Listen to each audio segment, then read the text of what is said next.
Tá difícil, meus amigos, tá difícil você imaginar para o Brasil alguma coisa diferente a nível de futuro, persistindo essa mesma classe de político, persistindo esse mesmo modelo absurdo de se fazer política, de elegermos candidatos, e esse mesmo STF. Mais um bandido do colarinho branco, perigosíssimo, teve seus crimes prescritos pelo tempo que se passou sem que se levasse adiante o processo, e simplesmente o STF resolveu arquivar.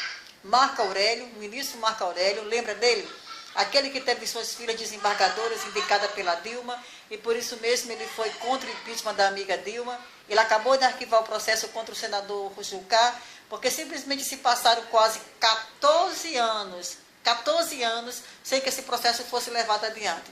Jucá, em um dos processos que corre contra ele, porque existem outros além desse, lá especificamente no estado de Roraima, ele é acusado de receber propina, praticar corrupção, mas durante 14 anos o STF não teve tempo de fazer com que esse processo fosse levado adiante e que o Jucá viesse a responder pelos seus crimes.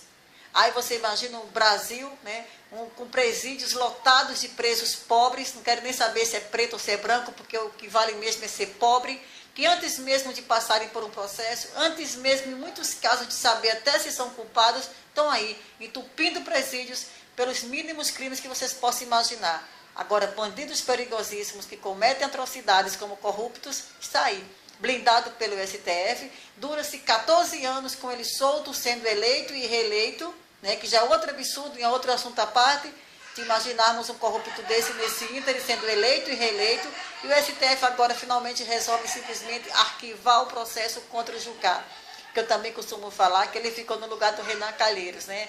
A velha louca lá está no ostracismo no Senado Federal, e o Jucá agora está no lugar dele. Perigosíssimo, mafioso, dos mais perigosos do Jucá, está aí.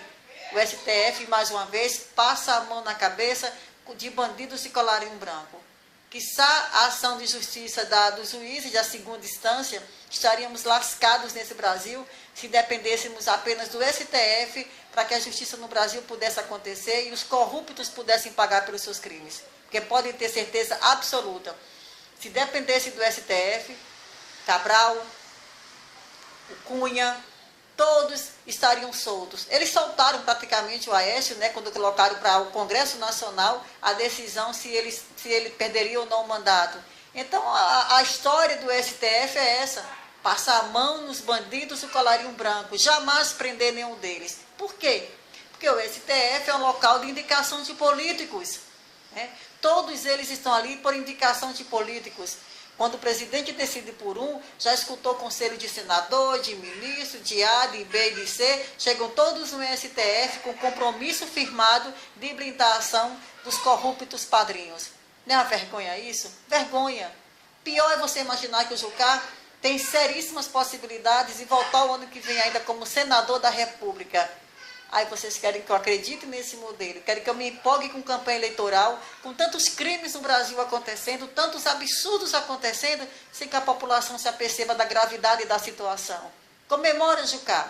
O STF acabou de arquivar o teu processo. Você é mais um bandido do colarinho branco, impune nesse Brasil, e pior, que ainda pode continuar voltando para o Senado através de voto de pessoas inconscientes que não têm ideia do que o seu voto significa. Vergonha, Brasil. Acorda, Brasil.